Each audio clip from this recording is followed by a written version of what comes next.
Hi, I'm Anna Luther. I'm receiving my master's in instructional technology from Kennesaw State University, and I've chosen to do my capstone on MOOCs in the middle grades. So the whole idea for doing a MOOC in a 7th grade classroom came to me during iTech 7445, which addresses web design. In that class, we had to do a project on emerging technologies, and I had just completed a MOOC that spring. I had never heard about it prior to that, so I decided to do my research on that. As I began delving into the research, I realized that this is a really cool opportunity. So then I started diving in and seeing what was available for MOOCs in K through 12, and I found there were a very limited amount of resources available, and what was available was in a high school setting with seniors or juniors and upperclassmen. So I decided that I wanted to try this out for myself. This is something that really intrigued me. I had a great experience through Coursera, so I wanted to see what my students thought about it.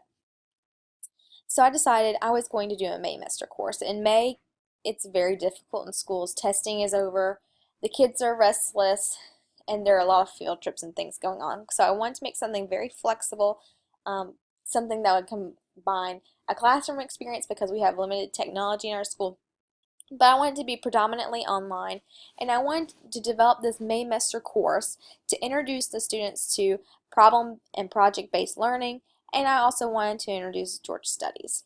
After talking to the kids with informal conversation, I figured out that they had very little background knowledge on the state of Georgia's history, so I decided that I would have them research and collaborate on one specific topic, become experts in one specific thing to develop a high quality tech presentation. So in order to do this, of course, I needed help. Creating a MOOC from scratch is beyond me, and I just needed that kind of peer editing, that extra support. So as soon as I came up with this idea, decided what I'm doing, I got people from the county office on board. Luckily, I had already made some contacts in previous years in Cobb County with a digital transformation coach, and I also had some contacts with the social studies department. So I reached out to them, said, hey, I would really like to make this MOOC. What do you think? Of course, they are very intrigued, and we began meeting from there. It was very exciting, and it was very nice to have the accountability and just that support to talk things through along the way. Originally, I had this idea to put this project in all Area 4 schools, which is 3 or 4 middle schools and about 1,000 students. Eventually I would like to do that, but since it was my first time doing it, we decided that the best idea would be to pilot the program with 7th grade students at McCleskey, the school I work at this year, and then expand it slowly to address technical issues or things that could come up that we might not have anticipated. So, the capstone plan involved me, in the future involves me modifying the project to expand it, but for this year I had to start off from scratch. I had to select a platform from students, select research databases, kind of chunk it into modules, create student checklists, and really build this from the ground up. I have students that have a pretty limited amount of time doing research on the computer, especially technology based with a topic that they're unfamiliar with. So I started this project from scratch with the help of my co-teacher and the county personnel, and of course my teammates. So that's what we were going to do, and it took us about a whole year to go through these digital resources, evaluate them, decide what our students could actually use and what they would benefit from the most, and then implement it. So after we implemented, we needed a way to evaluate the students. So we decided to do project-based learning. We wanted them to create a unique technology-based project from their research. We wanted it to be individualized because of the field trips and the nature of the course.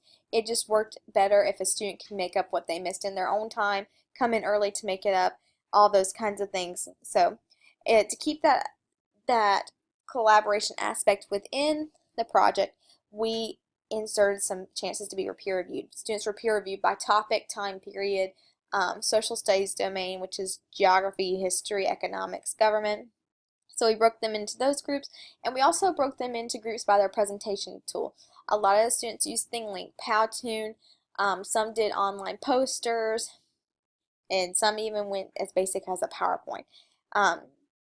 So we peer reviewed them based off the topic, then on the presentation style, and then as teachers, then we came in at the end after they had already been peer reviewed twice for quality, we came in and graded them with the rubric.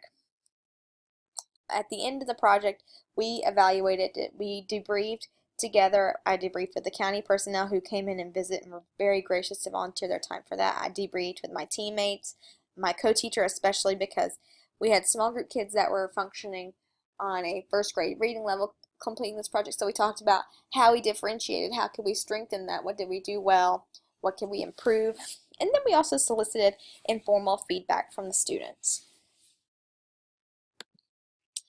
Throughout the capstone, we are happy to report that it was a very positive experience. There were some things that, as far as pacing went, that were unanticipated. For instance, we gave the students a whole module to select a topic.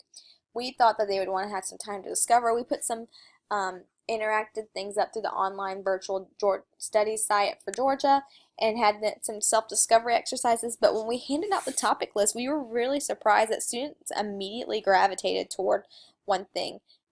Some gravitated toward political figures such as Ellis Arnold, Ivan Allen, all those mayors that had such an impact on Georgia after World War II. Some went right toward the businesses such as Home Depot, Coke, Delta, and some went toward the Civil War. KKK was in their impact in the state. Those are popular choices. So we were surprised at how passionate they were right off the bat. Then, luckily that happened because we discovered that our pacing was kind of off in the research process too. As I stated earlier, the students had a very limited amount of research experience, especially with databases and scholarly articles in the past. So when it came to that module, Module 3, we needed some extended time. However, we were flexible and we ended up getting it done in time and meeting our deadlines in every aspect. Also in the capstone, we could see the students feel more comfortable each day. Each module we'd be doing tutorials, modeling things on the computer lab screen. I'd have my laptop hooked up and show them step by step where to click. And it was amazing to see how by the end of the module, whatever we were doing, they became confident with. It became them leading themselves, self-driven. They had their own goals, and it was really a student-led assignment, which was a cool experience to see us kind of letting go of the reins and turning into facilitators instead of teachers. It also increased collaboration skills with the students. They were constantly sitting by each other by content and presentation tool, chatting like, oh, I found this. Did you find this? No, I'm on this website. What are you on? Kind of checking in with each other. When they were peer reviewing, I saw a girl showing her group the project, and they said, well, you don't have your resources cited in MLA. You need to go back and do that. And they're really consulting each other, consulting the rubrics, and doing all these higher level things that they haven't done in the past. And that was very cool to see them taking ownership and pride in what they had done without me standing over them. Of course, because they had to present, their presentation skills were increased, their confidence, because they had spent so much time and they had presented to 2 sets of peers before presentation day in front of their class, their confidence was up. They knew they had a project. And of course, because they had such limited skills, especially when it came to Georgia Studies, they got a pretty solid overview because at least one topic from each unit was covered over the course of the MOOC in each class. So moving forward for the MOOC, I was really satisfied. We met our learning objectives, but there are some things that we didn't anticipate. I checked everything out before spring break, and then when we came back there was testing, and then we went right into the MOOC. Some of the sources that we had chosen had actually turned out to charge you, which we didn't anticipate. So ThingLink was the main one that this is not what we originally evaluated. This is not the way we anticipated to go. So I need to modify and do some deeper research on some Web 2.0 tools that students can use that are acceptable for them to use, that they want to use and that engage and they're good for student presentations. I also want to modify the topic list. That it was really a small priority this year because they instantly gravitated to it, but for future classes, I'm not sure that they will react the way the group I did this year. So I would like to make it into a bulleted list instead of a standards-based list, which I used this year. And I just want to stay on top of the new technologies most importantly. After creating this, this year, since I didn't really know what to expect, I created a rubric that was very broad, and as they presented, I was taking notes on the side, so I forgot to put in a point for mechanics. I had a bullet for appearance and mechanics, but then after I started looking at the evaluations, I said, you know, it might be the best idea to have separate categories for this. So breaking the rubric down into more specific categories, going forward and identifying new tools that are probably being developed before next May when I implement this. Those are all things that I want to do and critically evaluate. Another thing I had to go through going forward is the time crunch. This year we had 6 weeks after testing, and I believe next year we only have 3. So I'll have to go through that and kind of adjust and modify the content based off the time restrictions that are in place. Throughout this project, I was consistently consulting Edutopia, but this article on project-based learning was really helpful to me.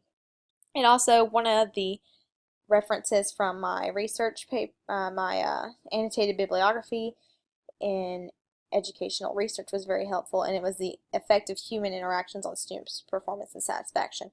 We definitely found that blended was the best form of learning because you could walk with the students or you could be a facilitator, so you could kind of do exactly what the students need, which was really cool. You could extend it for the students that didn't need you. They could go on, they could go deeper, and the students that were just getting by could really have your time during this project. So overall, I had a very positive experience, and I probably wouldn't have done this if it weren't for this capstone, so I'm very gracious for the experience I had. Thank you for watching. I hope you enjoyed.